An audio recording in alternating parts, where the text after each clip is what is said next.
Welcome back to True to Christ Ministries. My name is Keith, and as always, our goal on this channel is to be true to Christ in everything that we do, say, and teach.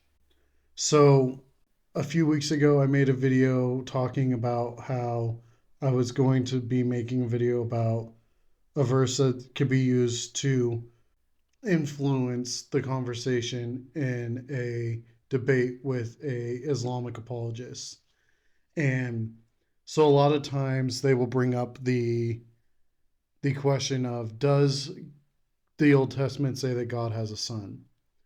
And a lot of times this catches Christians off guard because obviously we know that the New Testament says that God has a son. But we don't know where the Old Testament says it, if it says it. And so when they question you, they catch you off guard. A lot of times that's what street evangelism does, is it most of the time it just catches you off guard, um, and then causes you to trip up or even to get um, a little discouraged and stuff like that. So when they ask this question of where in the Old Testament does it say that God has a son, take them to this verse, Proverbs 30, verses 1 through 5. And that says, "The man declares, I am weary, O God. I am weary, O God, and I am worn out. Surely I am too stupid to be a man. I have not the understanding of a man. I have not learned wisdom, nor have I knowledge of the Holy One, who has ascended to heaven and come down, who has gathered the winds in his fists, who has wrapped the waters in a garment, who has established all the ends of the earth. What is his name, and what is his son's name? Surely you know."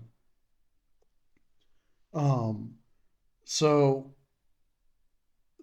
you bring them to this passage, and they'll say, well, it's not talking about God. So you ask them, you go through this, you say, um, where does wisdom and knowledge come from? Well, Proverbs tells us that the fear of the Lord is the beginning of knowledge. And who is the Holy One? With a capital H, capital O, Holy One. It would be Yahweh. You ask them, who ascends to heaven and comes down?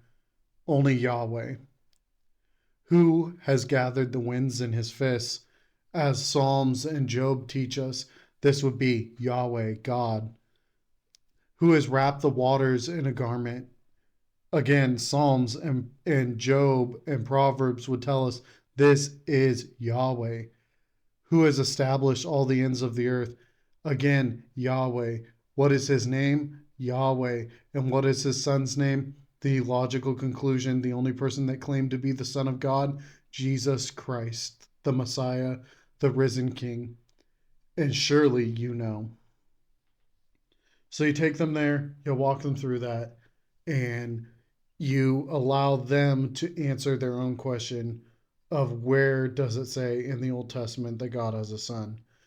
Um, so if you enjoyed this content and would like it to move to as many people as possible, please consider liking, commenting, and subscribing to the channel. It really does help YouTube think that people want to watch it. If nobody comments, nobody likes, nobody subscribes, then YouTube thinks nobody wants to watch it, even if you enjoyed the content. It's a free way for you to use YouTube to